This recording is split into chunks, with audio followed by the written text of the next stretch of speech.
আমার আজ দুঃখ ভারাক্রান্ত মন নিয়ে আপনাদের সামনে হাজির হয়েছি। আজ ঢাকা, চট্টগ্রাম, খুলনা, রাজশাহী, রংপুরে আমার ভাইয়ের রক্তে রাজপথ রঞ্জিত হয়েছে।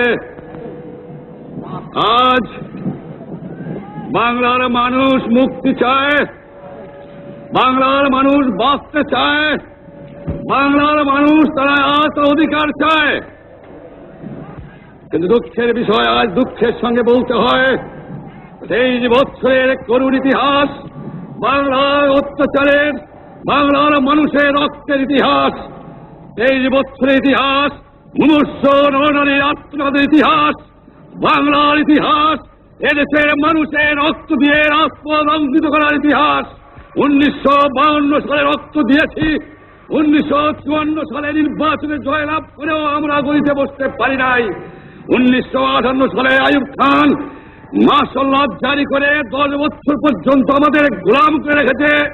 1967 সালে 6 দফার আন্দোলনে 7ই জুনে আমার ছেলেদের গুলি করে হত্যা করা হয়েছে। 1969 সালে আন্দোলনে আইয়ুব খানের পতন হওয়ার পরে যখন ইয়াহিয়া খান সাহেব সরকার নিলেন, তিনি বললেন দেশে শাসনতন্ত্র দেবেন, গণতন্ত্র দেবেন, আমরা মেনে নিলাম। কি পেলাম আমরা? আমার পয়সা দিয়ে অস্ত্র কিনেছি ওই সূত্র আক্রমণ থেকে দেশকে রক্ষা করার জন্য। আজ সেই অস্ত্র ব্যবহার হচ্ছে আমার দেশের গরিব দুঃখী রাষ্ট্র মানুষের মধ্যে, তার বুকের উপরে হচ্ছে গুলি। আমার 25 তারিখে অ্যাসেম্বলি কল করেছে, রক্তের দাগ শুকায় নাই। আমি 10 তারিখে বলে দিয়েছি যে ওই শহীদের রক্তের উপর দিয়ে পাড়া দিয়ে আরটিসিতে মুজিবুর রহমান যোগদান করতে পারে না। অ্যাসেম্বলি কল করেছেন, আমার দাবি মানতে হবে। প্রথম সামরিক আইন মার্শাল ল উদ্ধার করতে হবে, সমস্ত সামরিক বাহিনীর লোকদের বেড়াকে ফেরত দিতে হবে।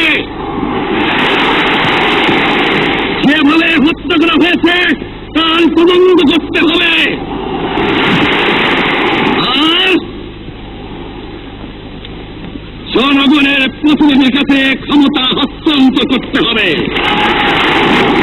তারপরে বিবেচনা করে দেখব আমরা অ্যাসেম্বলিতে বসতে পারবো কি পারবো না। আমি তোমার বন্ধুত্ব চাই না, আমরা দেশের মানুষের অধিকার চাই। আর যদি একটা গুলি চলে, আর যদি আমার লোককে হত্যা করা হয়, তোমাদের তোর কাছে আমার অনুরোধ রইল, প্রত্যেক ঘরে ঘরে যুদ্ধ করে তোলো। তোমাদের যা কিছু আছে তাই নিয়ে শত্রুর মোকাবেলা করতে হবে এবং জীবনের স্তরে রাস্তাঘাট যা যা আছে সব কিছু আমি যদি হুকুম মোবাইল না পারি তোমরা বন্ধ করে দেবে। আমরা যখন মরতে শিখেছি তখন কেউ আমাদের জমাতে পারবে না। তোমাদের যা কিছু আছে তাই নিয়ে প্রস্তুত থাকো। মনে রাখবা, রক্ত যখন দিয়েছি রক্ত আরো দেবো, এদেশের মানুষকে মুক্ত করে ছাড়বো ইনশাআল্লাহ। আমাদের সংগ্রাম আমাদের মুক্তির সংগ্রাম, আমাদের সংগ্রাম স্বাধীনতার সংগ্রাম।